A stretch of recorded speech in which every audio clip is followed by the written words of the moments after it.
You guys, my last video is, you can say in some aspects, interrupted because I received a phone call I did not expect to have, and it was frankly one of the most enlightening conversations I've had in a long time, and it just,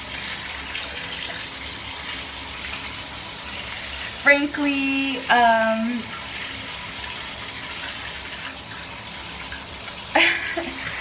it's hard to say.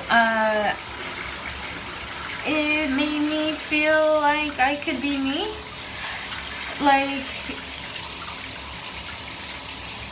it's amazing.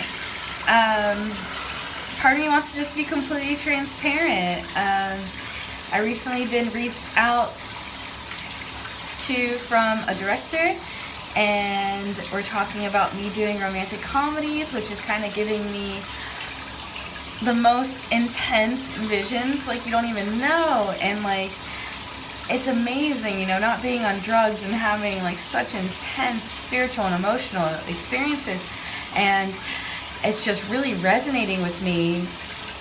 And I'm seeing things in my mind, and I'm feeling some things, and it makes me really hopeful for the future in some aspects to see how this pans out. But I was telling him, it's too funny. I mean, think about it. Here you have this girl who is madly in love with love, and I'm a huge, like, comedian, right? Like, I make jokes, and I have a light heart, and I'm fluffy, or whatever you want to call me, right? And I just thought, how funny would it be that the way that I get all of that love and all of that that feeling, all these things that I'm so tightly connected to, that the way that I share it with the world is through videography. Do you know how beautiful that is? Or just how, I didn't see that coming, you know? Like, I don't know how else to put it, but I definitely didn't see it coming. And it's beautiful. And then something else that just made it more magical is I basically received some props for posting about Aldous Huxley and George Orwell. And anyone that's really been following my channel has to know how much heat, how much drama, how many times I've been attacked by guys because it's like, it was unattractive for me to be thinking that stuff exists, or believing in the New World Order, or having any attachment to the Federal Reserve, or just accepting, like, I'm a huge truth seeker, so to be able to have like that kind of conversation with somebody and just it's just so great to be able to like connect to that level of energy. And I noticed, like, I'm kind of on like I'm riding a wave right now, you guys. I'm on like some high vibrational level energetic shift, which is really, really, really empowering and somewhat addictive. And it's like, I'm one of those people that's kind of addicted to highs, you could say. Like, I love adrenaline. I love the idea of skydiving, and I love adrenaline. I love things that like risk my life. Like, I want to go play with tigers and swim with sharks, and just, I have this inner hunger to like go do all those things, right? And I'm getting like really charged up, you could say. I need a dunk. I really want to go under, but I might ruin my makeup, and it's not for OnlyFans, so oops. Not completely ruined, and still get the satisfaction of dunking.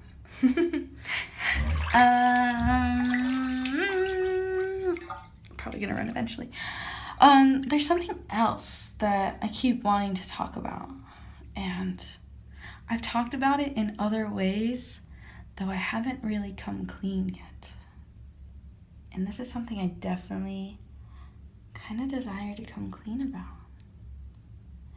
And to be honest, it's findom. aka financial domination, which relates to all the videos where I'm showing off cash and I'm being, that character, your spoiled brat that I created. And part of me wants to be like, I'm not that bratty. I'm not spoiled. And in many ways, it's true. Like, my life isn't as great as the facade you might eat up that I play off really well. And I'm not as money hungry as my character portrays. However, when it comes to findom, financial domination, money fetish, whatever you want to call it, I enjoy the consensual part, and I enjoy the relationships that I build with people, and where it's consensual that I push your limits to send more or things like that. Like, there is something that's very erotic about the financial thing, although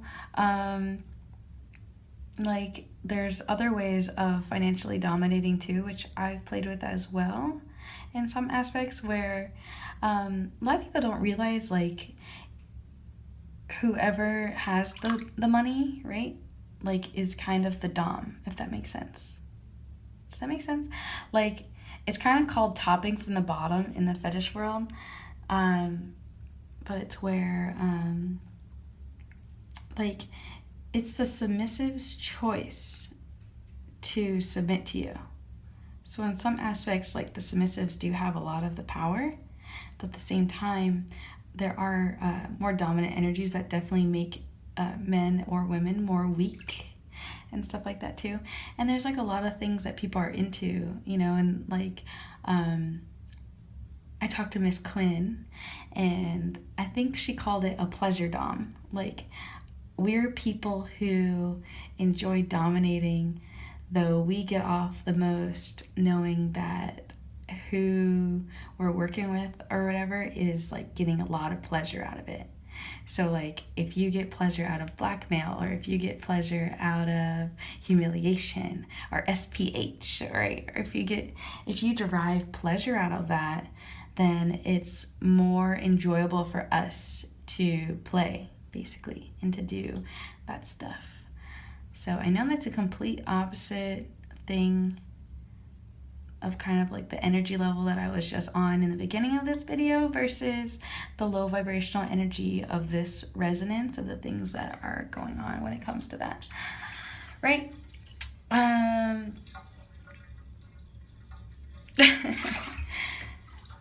mean, there's so many other different levels I'd like to cover on the money mistress thing, and I can't lie, I'm not done.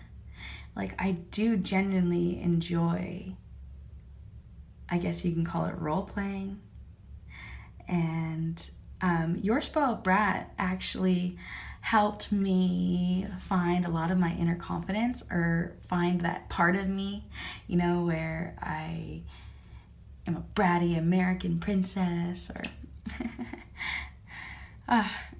it's complicated, because in some aspects it became an acting character. At the same time, then people started to question, at what point is this really Trina, and at what point of this is acting? And then when you start to question yourself, like, am I into that?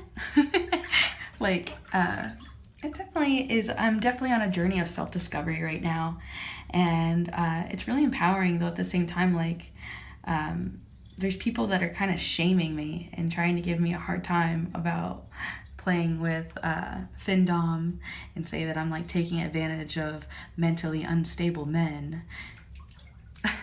And I'll be honest, there are some people who just genuinely don't have control, and yes, there are women who are in the industry who really are really greedy and really just have no other happiness other than manipulating you away from your cash. And you know what that just made me think of? Don't hate me. MMP. MMP thinks that they know me and who I am, and they actually really have ate up my acting. And from doing that, it made them not really want to do business with me. And some levels, it kind of hurts. It hurts in the heart. Because they don't know me. That made me think of a rap song, like, keep your name out my mouth because you don't know me, or something like that. It's Lil Wayne, that's all I know. So there's some insane truth that's been toxic baggage in some aspect. And you know what that makes me think of right now?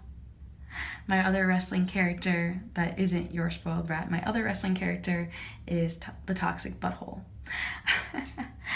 And for those of you that don't know, I worked for Juggalo Championship Wrestling, and I brought that character to life. And I've mentioned several times before in previous videos of exactly the storyline and how I became the toxic butthole and how it relates to Rikishi.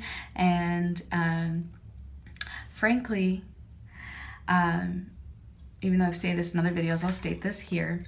I said I would never return to professional wrestling unless I worked at Juggalo Championship Wrestling as the toxic butthole in my grandma's honor. And now that I accomplished that, I'm definitely interested in playing with not just Your Spoiled Brat, which I haven't brought Your Spoiled Brat to the ring, which I do really want to do as a heel. And I think that I can pull that off really well. If I wanted to, let's put it that way, okay? I haven't really made that choice. However, a choice that I'm thinking about right now is definitely the choice to continue building. I want to call it TB for short, because like a lot of people like look at me funny when I call myself the toxic butthole. I think it's really funny, and maybe it's a crude sense of humor in some aspect, but at the same time, I really enjoy the character I've developed, and I enjoy the ideas of all the different ways that I could bring to life this character. And frankly, this is not a character that's for the crowd as much as it's something that's really fun for me to bring alive, this inner clown spirit that kind of lights up the whole crowd and makes people laugh. And she's kind of crazy and she loves pain, and almost like a Harley, but at the same time it's me. And it's funny too, because TB is a part of me. One of the multiple layers of who I am. Did you know I've been in the bath for officially like 2.5 hours?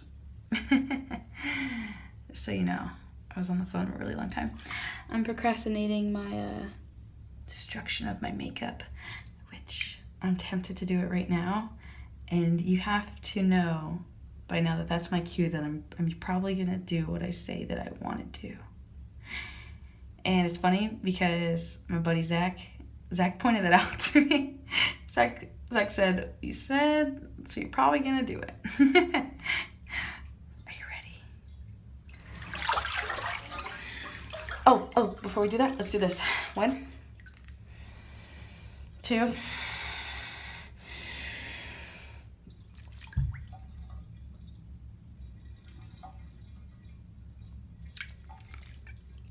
There's only so long I can do with my eyes open.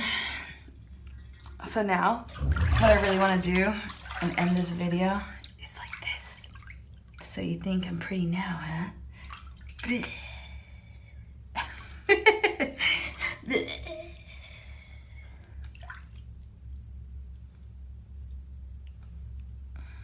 My war paint. I kind of definitely wonder if we can do it this way. No. It didn't go so well. No. I thought it'd be funny. It's not working so well. So now I'm gonna whip out my good old organic coconut oil, and I'm gonna clean up my face And if you would like more footage with me, then please check out OnlyFans. I love you. Bye.